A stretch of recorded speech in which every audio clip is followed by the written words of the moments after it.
వాళ్ళు అలా మాట్లాడటం అంటే ఒక్కటన్నా వైలెన్స్ అనేది పక్కన పెడితే ఇప్పుడు లోపల నా ఫ్యామిలీ ఉన్నదనుకో అన్న, అద్దాలు వలగొట్టేటప్పుడు ఆ అద్దం వచ్చి కళ్ళలో పడ్డది అనుకోండి అన్న, కన్ను పోతుంది. ఓకే, ఒకవేళ కూర్చొని నా ముఖం మీద ఏదైనా పడి అన్న ఫేస్ పోతుంది, అయిపోయింది, లైఫే పోయింది. నా లైఫ్ పోయినప్పుడు ఎందుకన్నా అంటే నేను అదే చెప్తున్నా. బేసికల్లీ సైలెంట్గా ఉంటే ఏమైపోతుంది అంటే ఇంకా రెచ్చిపోతారు నెక్స్ట్ టైం కూడా. ఇప్పుడు నెక్స్ట్ టైం కూడా మీరు ఆపలేరు, నెక్స్ట్ టైం మళ్ళీ రెచ్చిపోతారేమో, చెప్పలేము. బయట అదే అలవాటు అవుతుంది. It's not about the violence అన్న. ఇప్పుడు ఏం మనిషిని కొట్టుకుంటూ వెళ్ళిపోవడం అనేది అయ్యో మొత్తం ఎక్కించి పోం కదా అన్న. పోయి రివర్స్లో పోతా అంటే వాడే మళ్ళీ వెనక్కి వెళ్ళిపోతాడు ఆడే భయపడి. ఎందుకంటే వాడు నడుచుకుంటూ వచ్చేటోనికి అంత ఉంటే మనం కార్లు వేసి గేర్లు వేసి గట్టిగా గుద్దుతే ఎట్లుంటే అంటే గట్టిగా పోతాడు, ఎట్లుంటే ఉంటాడు ఆడ మనిషి, సైడ్కి వెళ్ళిపోతాడు. నేను అదే చెప్పిన 100% అన్న. లేకపోతే సొసైటీలో ఎట్లుంటుంది అంటే మనము ఒకటే లైఫ్ అన్న బతికేది, క్వశ్చన్కి ఆన్సర్ ఇవ్వడమే మన లైఫ్. లేదంటే ఆ క్వశ్చన్ అది వస్తూనే ఉంటుంది, అట్లాంటివి అయితేనే ఉంటాయి. ఇప్పుడు మీరు క్వశ్చన్ వేసారు, నేను ఆన్సర్ ఇచ్చిన, యాక్షన్కి రియాక్షన్ ఉంది, డెఫినెట్లీ యాక్షన్కి రియాక్షన్ ఉండాలన్న. నా దృష్టిలో అయితే అది ఇట్స్ నాట్ అబౌట్ వైలెన్స్. ఎదుటోడు వైలెన్స్ చేస్తూ ఉంటే నేను సైలెంట్గా కూర్చుంటే మనకు అలవాటు అవుతుంది, అది నెక్స్ట్ టైం చేస్తాడు. ఇప్పుడు ఎంతమందిని అని చెప్పేసి ఇది చేస్తారు. డెఫినెట్ నా ఫ్యామిలీ ఉంది, లేడీస్ ఉన్నారు, నాకు నా పేరెంట్స్ కంటే నా ఫ్యామిలీస్ కంటే ఎక్కువ ఎవరు కాదు. ఆ టైంలో నాకు ఎవ్వడు కనబడాడు, కానీ చెప్తా నేను. అదన్న నేను చెప్పేది. అంటే వాళ్ళకి మీకు తేడా ఉందన్న. తేడా మంచికి మంచి, చెడుకు చెడు, ఏం చేయలేమన్న. ఇక సొసైటీ అట్లనే ఉన్నది, యాక్సెప్ట్ చేద్దాం కదా సార్. అన్న చట్టాన్ని చేతిలోకి తీసుకున్నట్టు చట్టం మీరు అంటే ఇప్పుడు ఒక్కటన్న, ఆ టైంలో అర్థం కలిగి నా ముఖం మీద వచ్చే లోపు చట్టం కోసం నేను వెయిట్ చేయలేను కదా అన్న. పోయిన తర్వాత ఒకవేళ ఒకడు వచ్చి కత్తితో పొడిచిండన్న, పొడిచిన తర్వాత ఒక్క నిమిషం నాకు చట్టం ఉన్నది, ఒక్క నిమిషం నేను పోతా అని చెప్పేసి అంటే ఎట్లుంటుంది అన్న. సో రివర్స్లో 100% అప్పుడు ప్రాణాలు కాపాడుకోవడానికి డెఫినెట్లీ మనము రివర్స్ అవ్వాలి. అలా అని చెప్పేసి నేను ఇంకా గలీజ్గా చెప్పట్లేదు, నేను బెదిరిద్దాము అని అంటున్నా, నేను భయపట్టియాలి వాళ్ళని. కత్తికి కత్తి సమాధానం అంటారా? కత్తికి కత్తి సమాధానం అంటారు. కత్తితో ఎందుకు పొడితే దొబ్బేస్తాం మనం, మళ్ళీ ఎందుకు పొడుస్తాం మనం. అట్లా కూర్చొని నా ముఖం మీద ఏదైనా పడి అన్న ఫేస్ పోతుంది, అయిపోయింది, లైఫే పోయింది. నా లైఫ్ పోయినప్పుడు ఎందుకన్నా అంటే నేను అదే చెప్తున్నా. బేసికల్లీ సైలెంట్గా ఉంటే ఏమైపోతుంది అంటే ఇంకా రెచ్చిపోతారు నెక్స్ట్ టైం కూడా. ఇప్పుడు నెక్స్ట్ టైం కూడా మీరు ఆపలేరు, నెక్స్ట్ టైం మళ్ళీ రెచ్చిపోతారేమో, చెప్పలేము. బయట అదే అలవాటు అవుతుంది. It's not about the violence అన్న. ఇప్పుడు ఏం మనిషిని కొట్టుకుంటూ వెళ్ళిపోవడం అనేది అయ్యో మొత్తం ఎక్కించి పోం కదా అన్న. పోయి రివర్స్లో పోతా అంటే వాడే మళ్ళీ వెనక్కి వెళ్ళిపోతాడు ఆడే భయపడి. ఎందుకంటే వాడు నడుచుకుంటూ వచ్చేటోనికి అంత ఉంటే మనం కార్లు వేసి గేర్లు వేసి గట్టిగా గుద్దుతే ఎట్లుంటే అంటే గట్టిగా పోతాడు, ఎట్లుంటే ఉంటాడు ఆడ మనిషి, సైడ్కి వెళ్ళిపోతాడు. నేను అదే చెప్పిన 100% అన్న. లేకపోతే సొసైటీలో ఎట్లుంటుంది అంటే మనము ఒకటే లైఫ్ అన్న బతికేది, క్వశ్చన్కి ఆన్సర్ ఇవ్వడమే మన లైఫ్. లేదంటే ఆ క్వశ్చన్ అది వస్తూనే ఉంటుంది, అట్లాంటివి అయితేనే ఉంటాయి. ఇప్పుడు మీరు క్వశ్చన్ వేసారు, నేను ఆన్సర్ ఇచ్చిన, యాక్షన్కి రియాక్షన్ ఉంది, డెఫినెట్లీ యాక్షన్కి రియాక్షన్ ఉండాలన్న. నా దృష్టిలో అయితే అది ఇట్స్ నాట్ అబౌట్ వైలెన్స్. ఎదుటోడు వైలెన్స్ చేస్తూ ఉంటే నేను సైలెంట్గా కూర్చుంటే మనకు అలవాటు అవుతుంది, అది నెక్స్ట్ టైం చేస్తాడు. ఇప్పుడు ఎంతమందిని అని చెప్పేసి ఇది చేస్తారు. డెఫినెట్ నా ఫ్యామిలీ ఉంది, లేడీస్ ఉన్నారు, నాకు నా పేరెంట్స్ కంటే నా ఫ్యామిలీస్ కంటే ఎక్కువ ఎవరు కాదు. ఆ టైంలో నాకు ఎవ్వడు కనబడాడు, కానీ చెప్తా నేను. అదన్న నేను చెప్పేది. అంటే వాళ్ళకి మీకు తేడా ఉందన్న. తేడా మంచికి మంచి, చెడుకు చెడు, ఏం చేయలేమన్న. ఇక సొసైటీ అట్లనే ఉన్నది, యాక్సెప్ట్ చేద్దాం కదా సార్. అన్న చట్టాన్ని చేతిలోకి తీసుకున్నట్టు చట్టం మీరు అంటే ఇప్పుడు ఒక్కటన్న, ఆ టైంలో అర్థం కలిగి నా ముఖం మీద వచ్చే లోపు చట్టం కోసం నేను వెయిట్ చేయలేను కదా అన్న. పోయిన తర్వాత ఒకవేళ ఒకడు వచ్చి కత్తితో పొడిచిండన్న, పొడిచిన తర్వాత ఒక్క నిమిషం నాకు చట్టం ఉన్నది, ఒక్క నిమిషం నేను పోతా అని చెప్పేసి అంటే ఎట్లుంటుంది అన్న. సో రివర్స్లో 100% అప్పుడు ప్రాణాలు కాపాడుకోవడానికి డెఫినెట్లీ మనము రివర్స్ అవ్వాలి. అలా అని చెప్పేసి నేను ఇంకా గలీజ్గా చెప్పట్లేదు, నేను బెదిరిద్దాము అని అంటున్నా, నేను భయపట్టియాలి వాళ్ళని. కత్తికి కత్తి సమాధానం అంటారా? కత్తికి కత్తి సమాధానం అంటారు. కత్తితో ఎందుకు పొడితే దొబ్బేస్తాం మనం, మళ్ళీ ఎందుకు పొడుస్తాం మనం. అట్లా గైజ్ పాపం పల్లవి ప్రశాంత్ గురించి ఇప్పుడే తెలిసింది.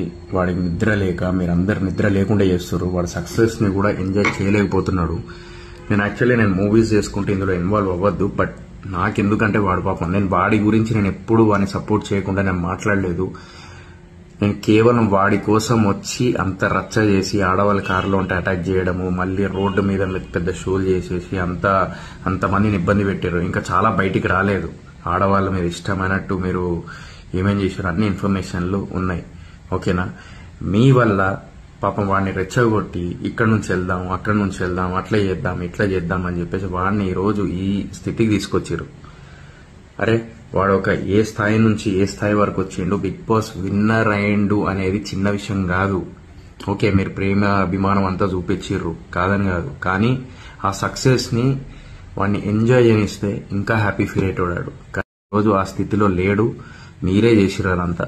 గుర్తుపెట్టుకోండి, ఇదే చెప్పిన నేను నా మాటలు కఠినంగా ఉండొచ్చు, కానీ నేను ఒకటే కోరుకున్నా, అరే హెల్దీగా వెళ్ళిపోవాలి, మంచి హ్యాపీగా ఎంజాయ్ చేసుకుంటూ ఉండాలి అని చెప్పేసి.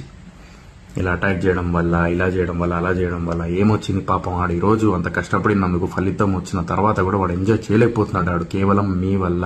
ఎవరైతే ఆ రోజు అన్నపూర్ణ స్టూడియో దగ్గరకు వచ్చి మళ్ళా తర్వాత అక్కడ నుంచి ఊరిలో పంచాయతీలు, ఈడ పంచాయతీలు అంతా రచ్చరచ్చ చేసి, తాగి గొడవలు చేసి అదంతా చేయడం వల్ల, ఆడవాళ్ళ మీద అటాక్ చేయడం వల్ల, కారులో ఉన్నప్పుడు ఇష్టమైనట్టు దానికి మళ్ళా నెగిటివ్ కమెంట్లు అందరు సపోర్ట్ వాళ్ళందరికీ.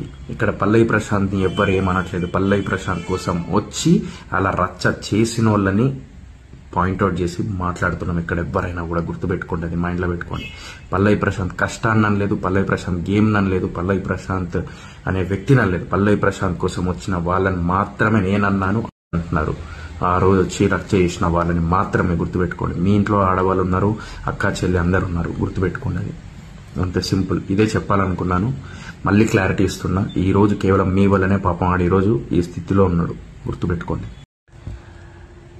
గైజ్, పాపం పల్లవి ప్రశాంత్ గురించి ఇప్పుడే తెలిసింది. వాడికి నిద్ర లేక మీరందరు నిద్ర లేకుండా చేస్తారు. వాడి సక్సెస్ ని కూడా ఎంజాయ్ చేయలేకపోతున్నాడు. నేను మూవీస్ చేసుకుంటే ఇందులో ఇన్వాల్వ్ అవ్వద్దు, బట్ నాకెందుకంటే వాడు పాపం, నేను వాడి గురించి నేను ఎప్పుడు వాడిని సపోర్ట్ చేయకుండా నేను మాట్లాడలేదు. నేను కేవలం వాడి కోసం వచ్చి అంత రచ్చ చేసి, ఆడవాళ్ళ కారులో ఉంటే అటాక్ చేయడము, మళ్ళీ రోడ్డు మీద పెద్ద షోలు చేసేసి అంతమందిని ఇబ్బంది పెట్టారు. ఇంకా చాలా బయటికి రాలేదు. ఆడవాళ్ళ మీద ఇష్టమైనట్టు మీరు ఏమేం చేశారు అన్ని ఇన్ఫర్మేషన్లు ఉన్నాయి. ఓకేనా?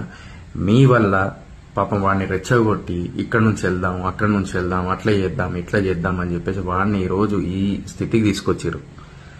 అరే వాడు ఒక ఏ స్థాయి నుంచి ఏ స్థాయి వరకు వచ్చిండు, బిగ్ బాస్ విన్నర్ అయ్యిండు అనేది చిన్న విషయం కాదు.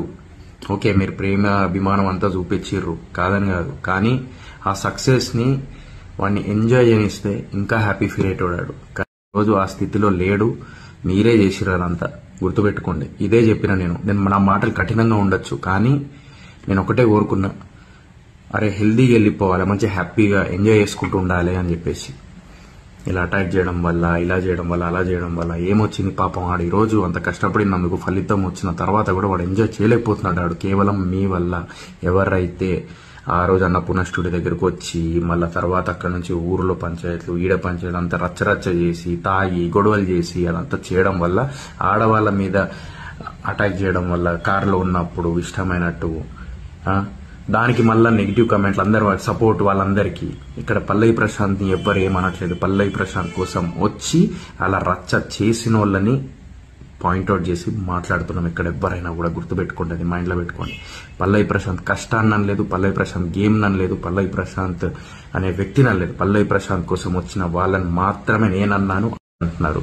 ఆ రోజు వచ్చి రచ్చ చేసిన వాళ్ళని మాత్రమే గుర్తుపెట్టుకోండి. మీ ఇంట్లో ఆడవాళ్ళు ఉన్నారు, అక్క చెల్లి అందరు ఉన్నారు, గుర్తుపెట్టుకోండి. అది అంత సింపుల్. ఇదే చెప్పాలనుకున్నాను, మళ్ళీ క్లారిటీ ఇస్తున్నా. ఈ రోజు కేవలం మీ వల్లనే పాపం ఆడు ఈ రోజు ఈ స్థితిలో ఉన్నాడు, గుర్తుపెట్టుకోండి.